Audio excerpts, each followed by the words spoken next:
पितृपक्ष की मात्र कथा सुनने से ही आपके पितृ प्रसन्न हो जाएंगे। प्रिय मित्रों, बिल्कुल सच्ची बात है ये। मित्रों, हमारे हिंदू धर्म में एक विशेष तरह का अनुष्ठान किया जाता है 16 दिन का, जिसको पितृपक्ष बोला जाता है। मित्रों, अभी मैं आपको उसकी पूरी कथा सुनाऊंगा, विस्तार पूर्वक सुनाऊंगा, आपको एक एक बात समझाऊंगा कि कैसे अपने पितरों को खुश करें, उनको प्रसन्न करें। प्रिय मित्रों, आपको समझना पड़ेगा एक बात, बहुत ज़रूरी बात है कि अगर आपके घर में आपके पितृ आपसे नाराज़ हैं तो आपके घर में हर एक काम में अड़चन आएगी, रुकावट आएगी। आपके बने बनाए काम बिगड़ना चालू हो जाएंगे। आप फिर इस स्थिति में पहुंच जाते हैं कि आप डिप्रेशन तक के शिकार हो जाते हैं। प्रिय मित्रों, क्योंकि आपको किसी भी काम में उन्नति या तरक्की प्राप्त नहीं हो पाती है। इसके बाद अगर आपके घर में मानिए आपने अपने लड़का लड़के की शादी कर दी है तो उनको संतान प्राप्ति में बहुत ही ज़्यादा कठिनाई होती है। प्रिय मित्रों, आपको समझना पड़ेगा, ये सब पितृदोष के लक्षण होते हैं। जी हाँ, पितृदोष का सबसे बड़ा लक्षण होता है आपके घर में औलाद संतान ना होना। जी हाँ, बार बार मिसकैरेज होना, ये सबसे बड़े संकेत होते हैं आपके घर में अगर पितृदोष है, अगर आपके पितृ आपसे नाराज़ हैं। मित्रों, पितृ नाराज़ होते क्यों हैं तो आपके अपने ही, लेकिन उसके बावजूद पितृ नाराज़ होते क्यों हैं? यह आपके ही कुछ एक ऐसे कर्म होते हैं जिस कारण आपके पितृ आपसे नाराज़ हो जाते हैं। प्रिय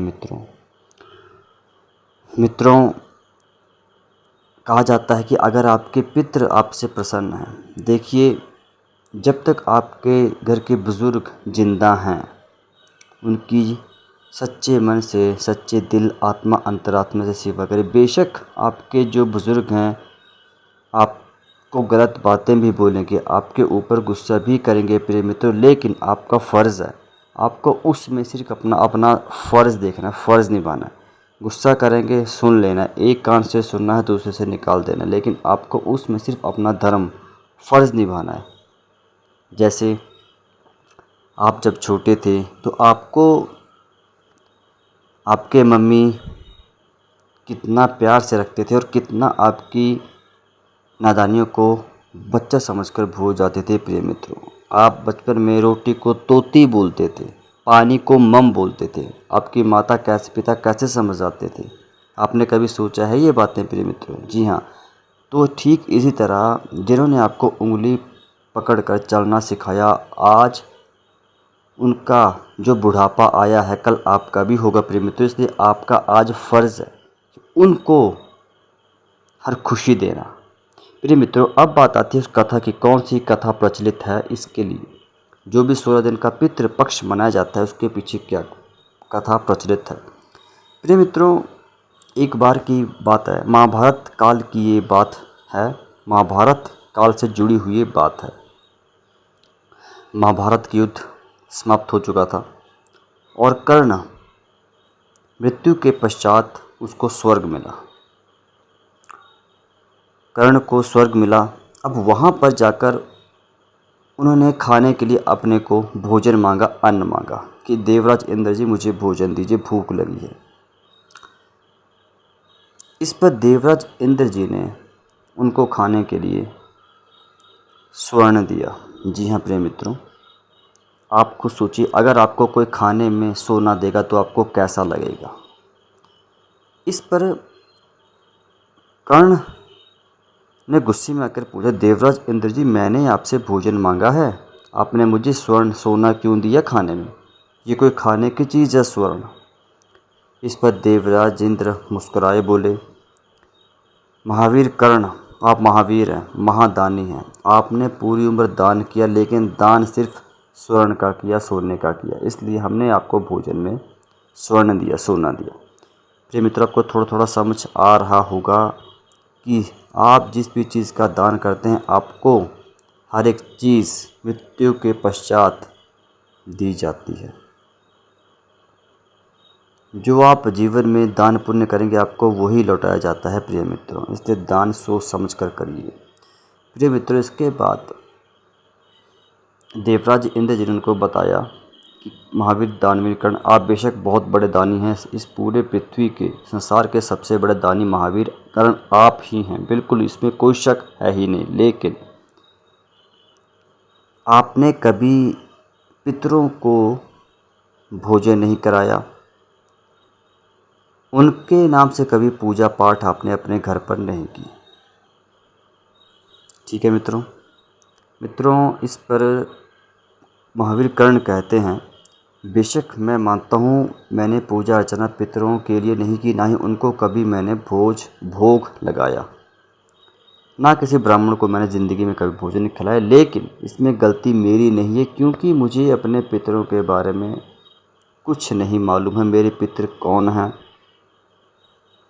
कौन थे, और ना ही मुझे ये पता है कि कैसे पितरों को मैं खुश रखूं, कैसे उनकी पूजा अर्चना करूं, और कैसे अपने पितरों को मैं खुश रख सकूं, और कैसे अपने पितरों को मैं पता करूं कि मेरे पितर असल में हैं कौन। इस पर देवराज इंद्र ने उनसे कहा, आपको वही दिया गया जो आपने ज़िंदगी भर दान दिया। विधि का विधान है, जैसा कर्म करोगे वैसा फल पाओगे। इस पर दानवीर कर्ण ने कहा, ठीक है, मैं अपनी गलती को मानता हूँ, तो कृपा करके मुझे मेरे पितरों के बारे में जानकारी दीजिए। मेरे पितर असल में हैं कौन, और मुझे आज्ञा दीजिए कि मैं धरती पर जाकर उन पितरों की पूजा अर्चना कर सकूँ। मित्रों, इसके पश्चात देवराज इंद्र जी ने उनसे कहा, आपके पितर ये हैं। देवराज इंद्र जी ने उनको सब कुछ बताया कर्ण को कि आपके पितर कौन थे, आपसे नाराज़ हैं कि खुश हैं। इसके पश्चात उन्होंने कहा, तो कृपा करके आप मुझे धरती पर जाने की अनुमति दीजिए। इस पर देवराज इंद्र जी ने उनको अनुमति दी, कहा जाइए धरती पर जाइए, पितरों के नाम से पूजा अर्चना कीजिए, ब्राह्मणों को दान पुण्य करिए, भोजन कराइए। इसके पश्चात कर्ण, महावीर दानवीर कर्ण पृथ्वी पर गए। उन्होंने लगातार 16 दिन तक पितरों के नाम से पूजा अर्चना की, ब्राह्मणों को भोजन कराया, दान दक्षिणा उनको प्रदान की। यही 16 दिन प्रिय मित्रों, यही 16 दिन हैं जो पितृपक्ष श्राद्ध पक्ष के नाम से जाने जाते हैं। और मित्रों, ये जो 16 दिन का समय है, ये इतना महत्वपूर्ण समय है हर किसी की ज़िंदगी में कि इन 16 दिनों का उपयोग करके आप अपने ज़िंदगी में बहुत कुछ प्राप्त कर सकते हैं प्रिय मित्रों। खासकर प्रिय मित्रों, अगर आपके घर में छोटी छोटी बातों पर कलेश रहता है, सास की अपनी बहू से नहीं बनती, बहू की सास से नहीं बनती, पति पत्नी में झगड़े होते हैं, बच्चों की अपने माता पिता से नहीं बनती, उनकी बेइज्जती करते हैं। जी हाँ प्रिय मित्रों, इन 16 दिनों में आप जितनी पूजा पाठ, जितना दान पुण्य ब्राह्मणों को करेंगे, उतना ही आपके ज़िंदगी में सब चीज़ें धीरे धीरे धीरे ख़त्म होती जाती हैं प्रिय मित्रों, एक बात और, अगर आपके घर में लड़का है और अपने लड़के की शादी कर दी, लेकिन उसको, आपके लड़के को शादी के पश्चात संतान प्राप्ति नहीं हो रही है, आपने बहुत से इलाज करवा लिया, अगर आपको संतान प्राप्ति नहीं होती है, तो आपको एक संकेत है ये पितृदोष की, और आपको डॉक्टर ने बोल दिया कि आपकी रिपोर्ट नॉर्मल है, आपको ना लड़की को कोई कमी है ना लड़के को कोई कमी है। तो आप लोगों को इलाज के साथ साथ पितरों को खुश करने का उपाय ज़रूर करना चाहिए प्रिय मित्रों, बहुत ज़रूरी बात है प्रिय मित्रों। ये दवा के साथ दुआ भी प्रिय मित्रों आपको साथ में दोनों को लेकर चलना पड़ेगा प्रिय मित्रों, बहुत ज़रूरी बात है ये। और साथ में प्रिय मित्रों, अगर आप चाहते हैं कि हमें एकदम बहुत जल्दी असर मिले पितृपक्ष की पूजा से, तो आपको श्रीमद् भागवत गीता का 7वां अध्याय का पाठ करना पड़ेगा प्रिय मित्रों। जी हाँ प्रिय मित्रों, आपको भगवत गीता का 7वां अध्याय। प्रिय मित्रों, आपको जानकारी के लिए मैं बता दूं, मोक्ष प्रदान करने वाले श्री एक ही हैं, श्री कृष्ण जी, श्रीमन नारायण जी, लक्ष्मी नारायण जी, विष्णु भगवान जी पितरों को मोक्ष प्रदान करते हैं। तो अगर आपने विष्णु जी को ही प्रसन्न कर लिया प्रिय मित्रों, तो आप समझ सकते हैं कि पितृ तो अपने आप ही प्रसन्न हो गए।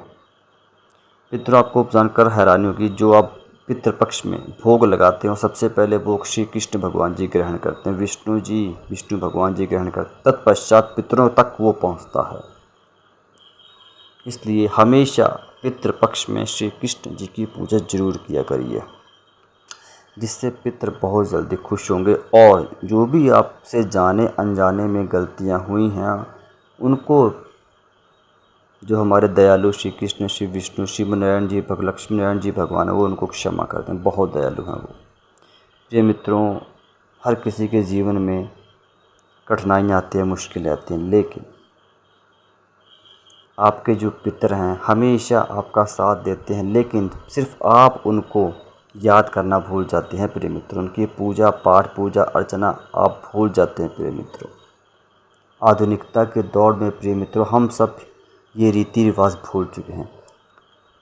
मित्रों, कुछ लोग ऐसा करते हैं कि खाना बनाते हैं और ब्राह्मण को उनके घर जाके ही दे आते हैं। मित्रों, ये गलत बात है। आपको कभी भी भोजन अपने घर पर बैठ के ही प्रिय मित्रों ब्राह्मण को कराना है। इससे आपके इस पूजा पाठ से 100 गुना ज़्यादा असर मिलेगा प्रिय मित्रों। ब्राह्मण को अपने घर बुलाइए, उनके चरण धुलाइए पैरों से, उनके लिए अच्छा सा मुलायम सा प्यारा सा आसन रखें, उन पर उनको प्रार्थना कीजिए कि महाराज जी यहाँ पर बैठिए। उनके लिए बड़े चाव से, बड़े प्यार से भोजन परोसे। मन में रत्ती भर भी गुस्सा, क्रोध, अहंकार नहीं रखना है प्रिय मित्रों जब भी आप उनको भोजन कराएंगे, अन्यथा आपका सारा काम व्यर्थ हो जाएगा। उम्मीद करता हूँ प्रिय मित्रों आपको मेरे द्वारा दी हुई जानकारी अच्छी लगी होगी। मेरे चैनल को प्रिय मित्रों सब्सक्राइब कीजिए, सपोर्ट कीजिए और इस वीडियो को जितना हो सके प्रिय मित्रों शेयर कीजिए, लाइक कीजिए। ज़िंदगी में, जीवन में कुछ पाने के लिए प्रिय मित्रों पितरों को ज़रूर खुश रखिए। प्रिय मित्रों, अब कल आपको मैं एक नई वीडियो के साथ मिलता हूँ। तब तक के लिए प्रिय मित्रों जय श्रीमन नारायण जी।